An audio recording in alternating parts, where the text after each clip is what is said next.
Caros assinantes, nesta semana daremos continuidade à retrospectiva de nossa newsletter. Na passada, relembramos alguns assuntos tratados no primeiro trimestre. E nesta, vamos mostrar alguns do segundo trimestre. Boa leitura.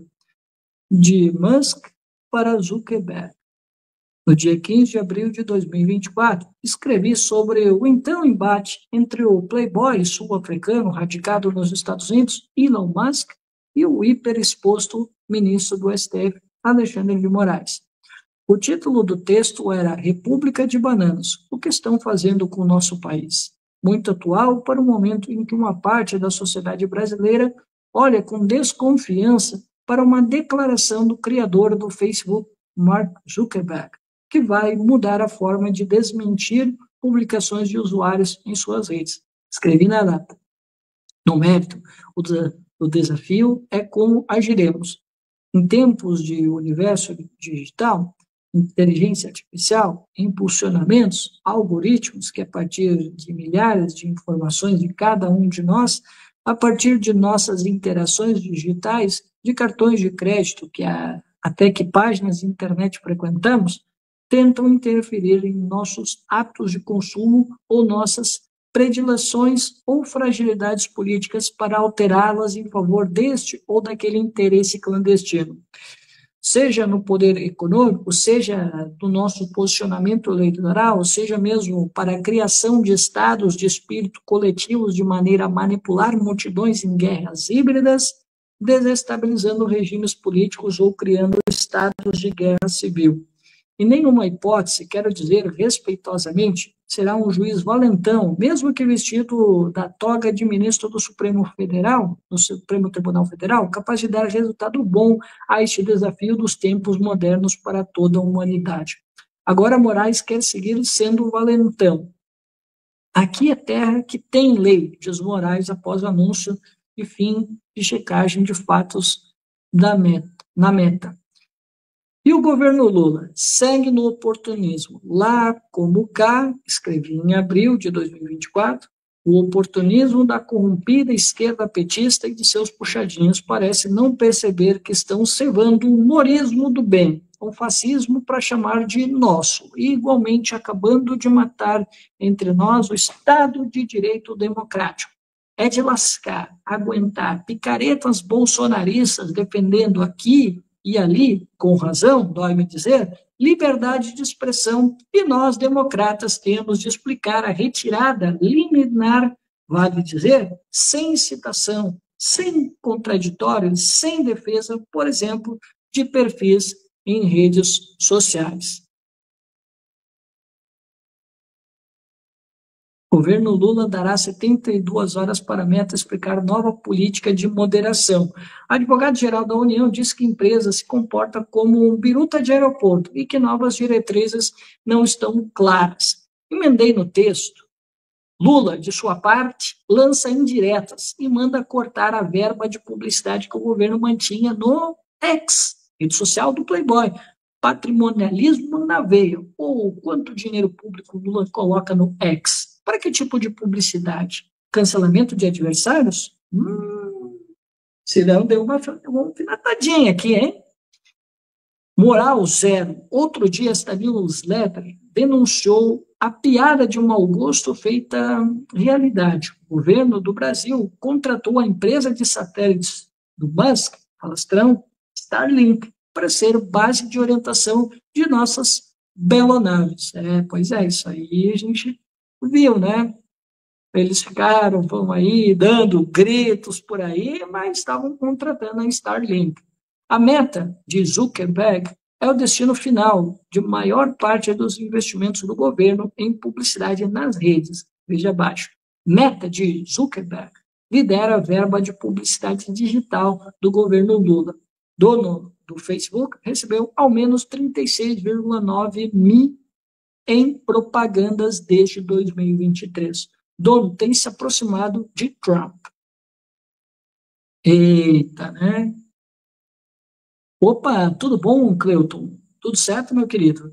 Aqui, né, pessoal, de novo, né, hipocrisia petista, é aquele negócio, né, de ensaiar uma certa radicalidade, né?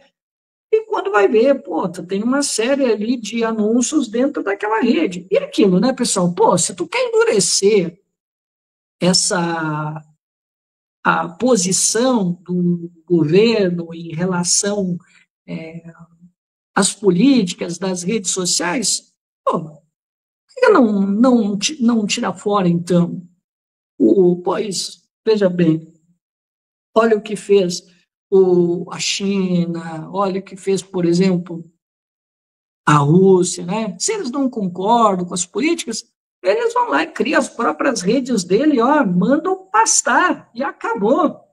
Pessoal, inclusive tem uma questão bem interessante em relação a essa questão das big techs, né? Porque os Estados Unidos, vocês já sabem, né? Eles estão fechando o cerco já há bastante tempo, né? Em relação ao, ao TikTok, né? Tanto é que eles queriam, por exemplo, quer funcionar aqui no nosso país? Beleza, só que assim, vamos fazer o seguinte, só que aí vocês têm que vender parte dessa empresa que está atuando aqui para nós termos o controle da empresa. Era isso que estava defendendo os americanos, né? E aí, pessoal, está acontecendo um movimento que, para mim, foi surpreendente, que os americanos, os jovens americanos, que adoram as redes sociais, e assim, o TikTok, ele é muito popular nos Estados Unidos. Eu nem sabia disso, inclusive. Eu fiquei sabendo por alguns influenciadores aqui que acompanham China, acompanham Estados Unidos e tal.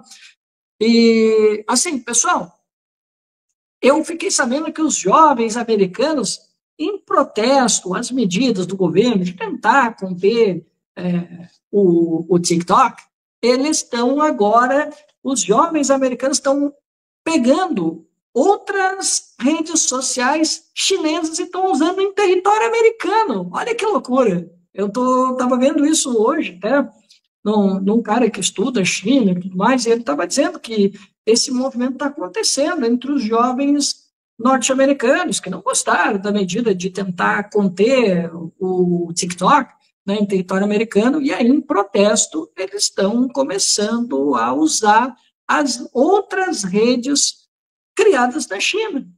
Olha que loucura, hein, pessoal?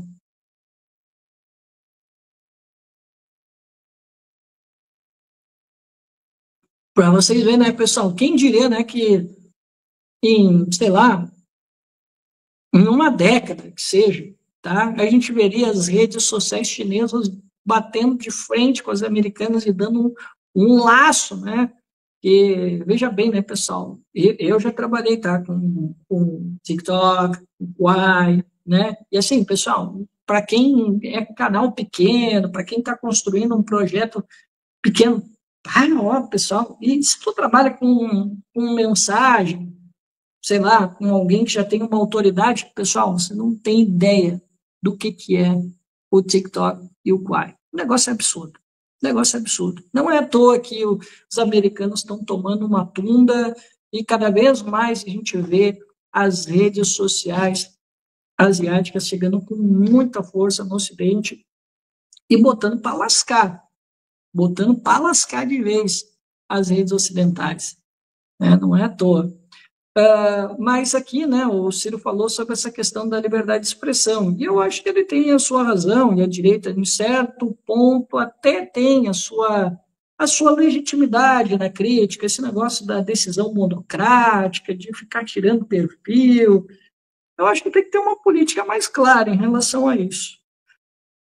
Sair por aí, tirando perfis das redes sociais, acaba fazendo que a crítica desses grupos ganhe ainda mais força. De que realmente o governo A, ou o governo B, ou o STF está tentando censurar um campo político, né? Só que assim, né, a pessoa tem que ter um certo cuidado com isso, porque também, né, a gente sabe que tem um pessoal por aí que fica falando de liberdade de expressão, como o Monark, que a gente viu aí essa semana, que deu uma surtada legal. Esse pessoal quer liberdade de expressão para não ter nenhum tipo de punição, de não ter que estar respondendo por nada do que eles digam que eles podem defender o que quiser, inclusive algo que é criminoso, né, pessoal? É criminoso. E esse pessoal quer a liberdade de expressão irrestrita, inclusive para defender ideias abjetas, né? Se dentro de uma democracia já temos aí casos, por exemplo, nos Estados Unidos, que é dito aí como um lugar que defende a liberdade de expressão, beleza, aí defende liberdade de expressão, aí, por exemplo, tem os caras lá que andam lá com a roupa branquinha lá, né, do pessoal lá da Ku Klux Klan, lá da KKK, que vocês lembram, né?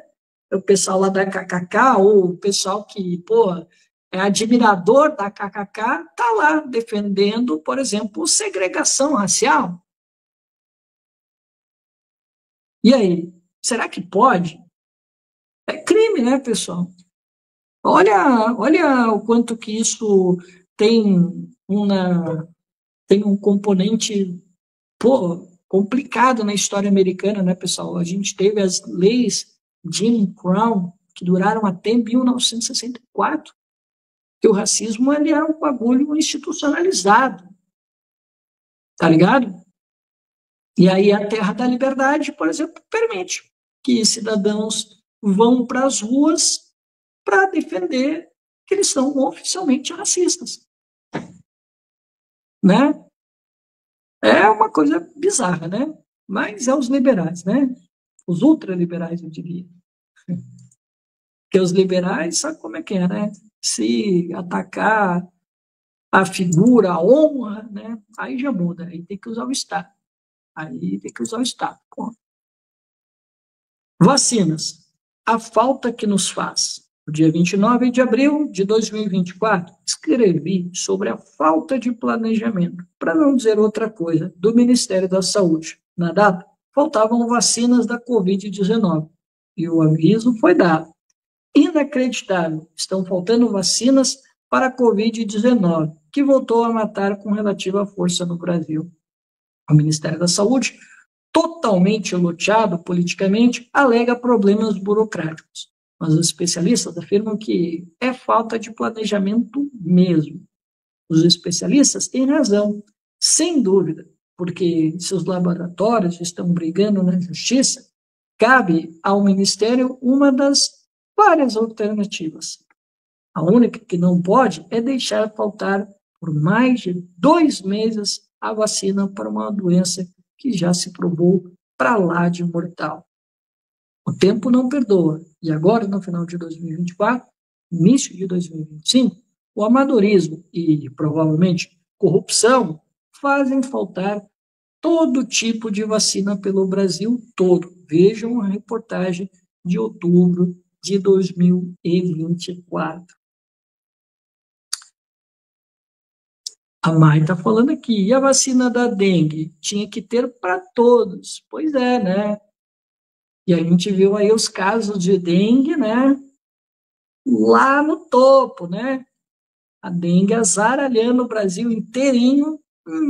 E cadê a palavra da ministra da Saúde? Cadê a palavra do presidente da República? Cadê a palavra dos laboratórios? Cadê a palavra da Fiocruz e de tantas outras instituições? Na época do Bolsonaro, todos estavam ativos, todos estavam nas redes, todos estavam denunciando. Agora que está lá a Nícia Trindade, que para mim não vem fazendo um bom trabalho, aí está todo mundo, ó, caladinho, né? Vacinas estão em falta em 64,7% dos municípios brasileiros, mostra levantamento. Pessoal, 64% dos municípios. Isso aqui, pessoal, é absurdo, hein? O Ministério da Saúde reconhece o cenário e diz que estão sendo tomadas medidas para garantir a regularização das doses. Escrevi em abril do ano passado, e repito agora, e pior, falhar no setor em que nós acusamos pesadamente a administração anterior com palavras duras, embora merecidas, de genocídio, é um descuido político absurdo. Pois é, exatamente o que eu estava dizendo, né? Quando era com o governo anterior, nós acusamos aqui pesadamente pessoas da imprensa também, pessoas ligadas à área da saúde, a própria Anísia Trindade também se somou nessa, e olha aí, estamos aí de novo, né? A quem o governo Lula atende? Aos bancos, é claro. É trágico, não é cômico. No dia 5 de maio de 2024, escrevi um texto com o seguinte título: Salário mínimo, a mais eficaz política de renda para o Brasil. Nesse artigo, escrevo: a discreta e muito trombeteada melhora no ambiente econômico brasileiro tem uma causa bastante clara que revela, para o bem e para o mal, as incongruências centrais do nosso modelo econômico em vigor. O reajuste do salário mínimo em pouco mais de 3% acima da inflação. E emendo. Sob o ponto de vista econômico, a ferramenta que hoje está sustentando estes pífios 2% de crescimento é o consumo das famílias, destino para o qual vão 100% destas discretíssimas melhoras, especialmente no salário mínimo. Mas o ponto que agora o governo está cortando, né? Olha aí, você estava elogiando, né? Uma valorização do salário mínimo, aquela coisa toda e tal, né? Mas agora está lá o governo, dentro do pacote de medidas, está atacando o salário mínimo. O que, por exemplo, nem o Paulo Guedes teve coragem de fazer. Ele fez um congelamento, mas o governo desvalorizou o salário mínimo. Mas o ponto principal nesse dia foi rebater um artigo da economista Zeina Latif, que no O Globo defendeu a revisão da política de salário mínimo para piorá-lo. Olha só, pessoal, olha que interessante. A Zeina Latif, que o Ciro já teve, né, uns quicocó, né, no passado, né, vocês lembram, né, daquela participação do Ciro naquele evento em Harvard, não sei se foi Harvard, mas acho que sim. Até uma amiga minha mediou a conversa, a Carol, né? Eu até mandei mensagem para ela, inclusive. Pois bem, essa moça aqui, a Zeina Latif, que ela teve uma conversa, inclusive a Mônica de Paulo estava na conversa e tal, e essa senhora estava defendendo a revisão da política de salário mínimo. Olha só, uma neoliberal estava defendendo isso. E o que o governo faz? Exatamente isso, uma revisão do salário mínimo. Por isso, pessoal, que eu digo para vocês, vocês precisam prestar atenção nos adversários nossos, porque às vezes é dos nossos adversários que vem a política do governo. Tudo bem, o governo Lula também é adversário, só que esses caras são bem piores. Mas o Lula e o PT, ultimamente, olha, estão mostrando que são iguais ou piores. Na verdade, eu acho pior, tá? Porque eles fingem que são aliados, que são do nosso campo. Mas hoje eu, particularmente, nem considero mais do nosso campo. São neoliberais travestidos de vermelho. Escrevi, falando sério, a única razão para o Brasil manter arrochado seu salário mínimo é, de fato, o problema fiscal. Mas a maior despesa corrente no orçamento brasileiro segue sendo o manejo ruinoso da dívida pública. Praticamente metade de nosso orçamento, lei que estima todas as receitas e autoriza todas as despesas ano a ano, é consumida com o manejo da dívida. E esta, por sua vez, virou o grande motor de transferência de renda de quem trabalha e produz nesse país para meia dúzia de rentistas, o baronato que vive da especulação financeira. Meses depois, o ministro da Fazenda, Fernando Haddad, apresentou o que seria uma reforma fiscal. Será que leu minha newsletter? Claro que não, mas certamente leu o artigo da economista de jornal, Haddad em cadeia nacional, fazendo 1000 malabarismos, prometendo que não pode entregar agora, simplesmente resolveu arrochar ainda mais o salário mínimo. Tá vendo, pessoal? Tá aí, ó, o Cirão repetindo o que eu disse, né? O Haddad provavelmente leu a Zeina Latif e também leu um outro rapaz por aí que estava defendendo uma política igual, inclusive ele foi lá e repercutiu com um tweet esse artigo desse economista que estava defendendo essa reforma que atacava o salário mínimo, que atacava a BPC e outras coisas. Com a proposta de Haddad, reajuste do salário mínimo será menor. A proposta fiscal apresentada limita o reajuste do salário mínimo, será limitado a 2,5% ao ano, claro, para respeitar o arcabouço fiscal. Escrevo agora o que disse antes. A solução passa por uma reforma fiscal profunda e não pelo arroxo do salário mínimo. Ao contrário, a razão mais urgente e oportuna para promovermos uma verdadeira reforma das contas públicas é libertar a política de rendas do país do arroxo imposto pela geração infinita de excedentes do dinheiro público para jogar no saco sem fundo da agiotagem. Já se viu que a melhor política de rendas entre nós é a política de incremento acelerado do valor do salário mínimo? Pena que o governo Lula seja rendido à banqueirada brasileira. Não só a banqueirada brasileira, né, Ciro? Eles ouvem aí FMI, eles ouvem aí, né, institutos internacionais para dizer que a economia vai bem, obrigado, né?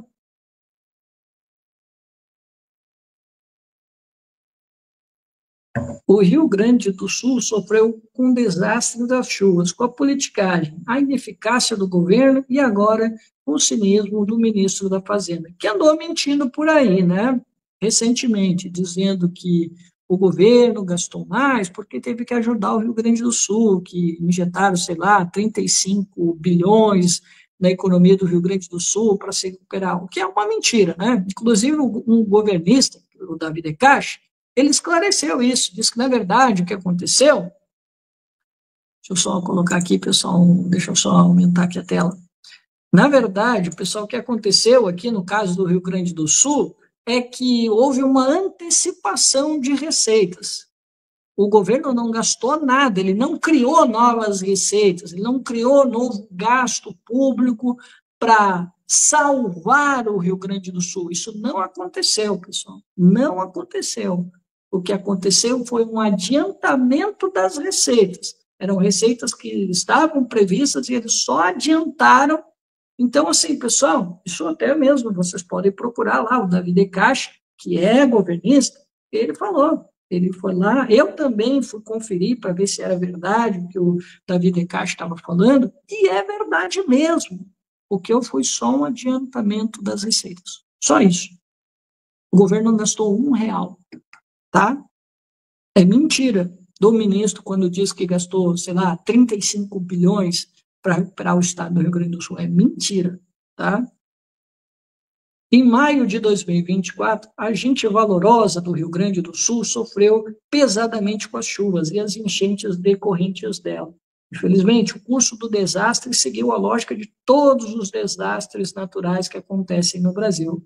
Falta de investimentos em ações preventivas, precário investimento em infraestrutura e mas muita incompetência e corrupção. Para piorar, o uso político desmedido em cima do sofrimento do povo. Escrevi no dia 12 de maio, foco e vergonha na cara é o que de fato faz falta na abordagem da tragédia popular e econômica que se abate sobre o povo gaúcho. Medir o tamanho, a extensão da tragédia, comparar com a atenção que se tem dado nas cúpulas da política e da mídia brasileira, a fofoca, disputas de imagem, mentiras, tentativas de manipulação da opinião pública, dão a exata dimensão, ou mais uma delas, de completa decomposição de nossas elites dirigentes. Especialmente de nossa casta política. Na data, quem foi escolhido por Lula para chefiar a ação do governo federal do Estado foi ninguém menos que o então responsável pela propaganda do governo. Escrevi, o ministro da propaganda de Lula, Paulo Pimenta, foi deslocado para a área. Tem um interesse eleitoral imediato, porque é político gaúcho. Fala todo dia, toda hora, em 90% das falas, se perceberá sempre a menção a coisas colaterais à tragédia, numa politicagem miúda, que me enche de nojo. Provavelmente pensa que sua gente é idiota, ou que está muito longe de ser valorosa gente do Rio Grande. Já está indisfarçável a percepção de que Sua Excelência está quase comemorando a oportunidade de se exibir diariamente, saindo de sua mediocridade para o almejado lugar de comandante em chefe da operação, sem esquecer, em nenhuma moção, qualquer que seja o tema, o nome de Lula. Vale ressaltar que este mesmo ministro é quem paga e orienta o esforço de destruição de imagens, fake news e outras baixarias contra adversários do governo. Pior, pagando com imensas somas de dinheiro público esta luta clandestina e improba. E, infelizmente, vimos que de ação concreta para recuperar o Estado, apenas o discurso. Das 17,3 mil casas prometidas pelo governo federal, apenas 434 haviam sido entregues até setembro. Tá vendo, pessoal? E quando eu falei, por exemplo, que nada estava acontecendo aqui no Rio Grande do Sul, teve muita gente que pensou que eu estava exagerando e tal. Não, peraí, não é possível que não aconteceu nada. Será que, sei lá, foram ações que tu não percebeu e tal? Eu disse, não, pessoal, eu falo com muita franqueza para vocês. Não está acontecendo rigorosamente nada, sabe? E teve muita gente que pensou que, sei lá, que eu estava de sacanagem e tal. Eu disse, não, pessoal, é verdade, não está acontecendo rigorosamente nada. E agora nós estamos vendo aqui, né, os números confirmando aquilo que eu estava dizendo, que realmente não está acontecendo, não está acontecendo e não aconteceu nada, né? Deixa eu só baixar esse ventilador aqui que não deu. Então, pessoal, é isso, né? Tá certo o Ciro nessa aqui, né? De que realmente ficou muito mais nas palavras, o pessoal realmente não teve responsabilidade com esse Estado que sofreu tanto com as enchentes, né? Que devastaram o Estado. E, assim, eu até tenho dito, né, pessoal, que eu não trato como um fenômeno regional, um fenômeno do Estado do Rio Grande do Sul, que muitos colocaram. Para mim, essa foi a maior tragédia brasileira, tá? Brasileira. Não é uma tragédia restrita, que diz somente sobre o Estado do Rio Grande do Sul. Eu tenho dito que é uma tragédia brasileira, e para mim é a maior de todas até hoje. 4 meses depois da enchente, o poder público entregou 474 moradias a famílias que perderam casas na tragédia. Aí está lá. Das 17,3 mil residências prometidas pelo governo federal, 376 foram entregues até o momento. Por parte do governo, do estadual, foram 58 moradas provisórias, concedidas a atingir.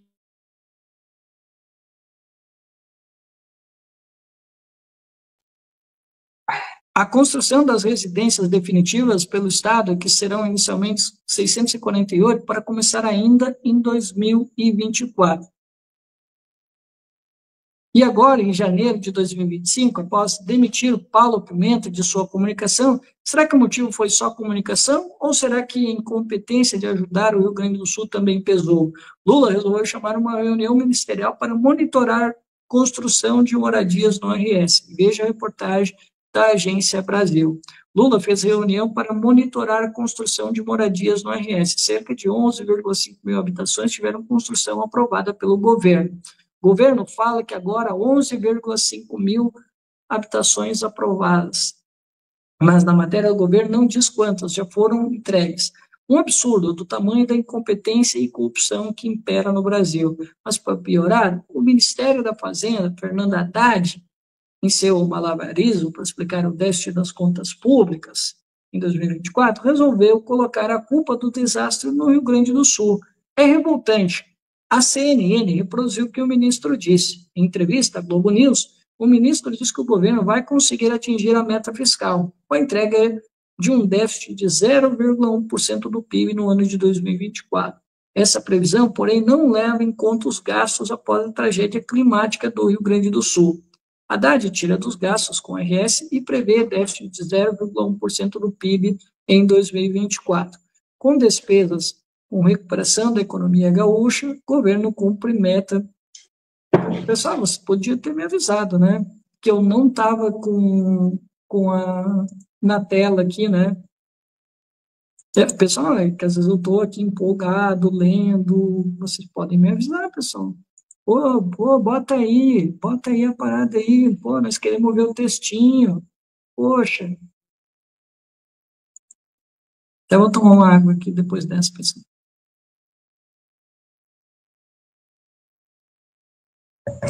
Ah, pessoal, na moral, vou ter que ligar esse ventilador aí. Não, não vai dar, tá muito quente. Ah, tá louco. Deixa eu ver se não vai aparecer mais.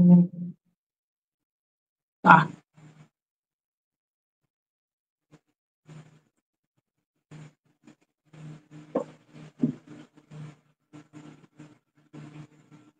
Ah, não vai dar.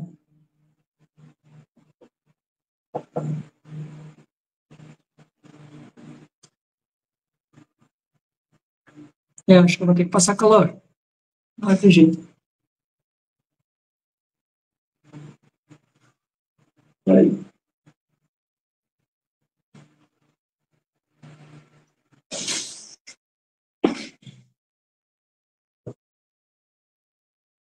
Muito barulho. Vamos lá, vamos continuar. O Brasil precisa olhar esses acontecimentos com uma lupa. É absurdo o que estamos vendo acontecer com a nossa sofrida nação. Aí aqui nós terminamos, né? Assim, pessoal, sendo muito franco aqui, eu vou dizer aqui que eu acho que essa leitura do Ciro está bem equivocada. Bem equivocada. Sabe? Eu não acho, não, que o ministro, o ex-ministro Paulo Pimenta, ele tenha sido exonerado porque ele não foi incompetente em relação à questão envolvendo a tragédia no Rio Grande do Sul. Até porque as tragédias no Rio Grande do Sul, as tragédias que acontecem pelo Brasil, eu sempre digo, né? A gente sempre sabe que vai acontecer alguma tragédia. A gente só precisa saber onde é que vai ser, né? Mas a tragédia ela está contratada, né? Então, assim, pessoal, sinceramente, como o Lula, ele é um cara que ele só pensa na imagem, governabilidade, essa coisa toda, eu acredito que a exoneração do ministro tenha muito mais a ver com o fato de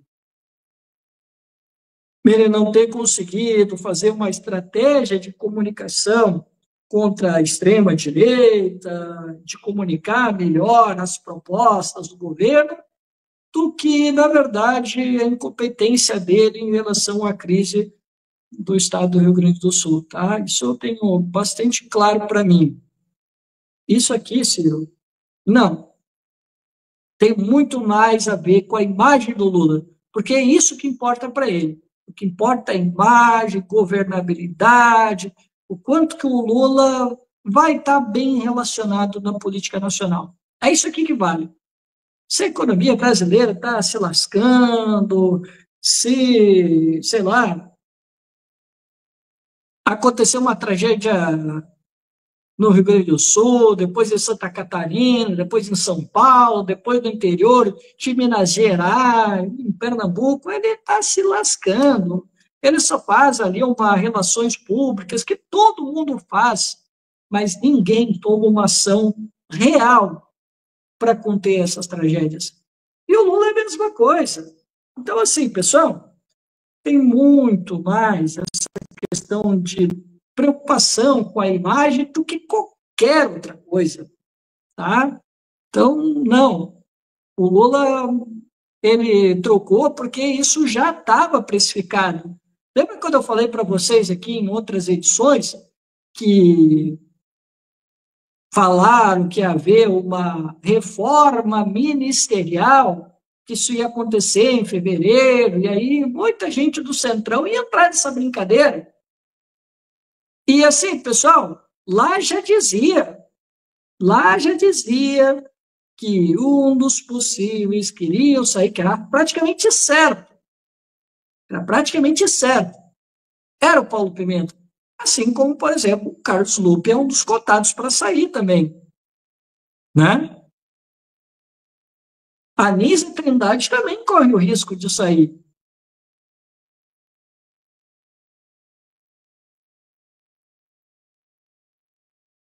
Por isso que eu disse, pessoal, o Lula não está preocupado com nada. Ele só está preocupado em governar, ganhar a eleição em 2026, manter a boa imagem, e é isso. Não tem mais nada. Ele não tem preocupação nenhuma com mudança, nada. O Lula não está definitivamente preocupado com nada. Certo? Se a gente entender isso, a gente evita de fazer discussões muito laterais. Tá? Então, para mim, isso é muito claro. Tá? O Lula só está preocupado com a popularidade. Ele está preocupado porque muita gente está buzinando para ele que o problema do governo é a comunicação. Aí ele foi lá, já há algum tempo, nas mídias progressistas, né, as mídias, eu não digo que são, sei lá, coordenadas pelo PT, que são críticas ao PT, contrário. Por exemplo, Faixa Livre e outros já falavam sobre a possibilidade do Sidrônio Palmeira, que foi o marqueteiro do Lula, de ele tomar conta da SECOM. Mas muita gente ficou meio receoso, porque ele tem muita grana, muita influência política, ele tem uma empresa grande, né, pessoal? E muita gente apostou que, de repente, não seria um movimento que o presidente Lula faria, porque ele teria muito a perder, né? Então, pessoal, já estava precificado essa saída. Não surpreendeu. Todo mundo já sabia que o Pimenta, que é incompetente, não soube fazer a comunicação, não entende nada de comunicação, que ele iria sair. E olha que ele é jornalista. A formação dele é jornalismo, salvo engano. Mas aquilo, né, pessoal? É um jornalista da década passada, que não está acostumado com a dinâmica de agora, né? Então é isso, pessoal. Findamos aqui, né, mais uma edição da newsletter do Ciro Gomes.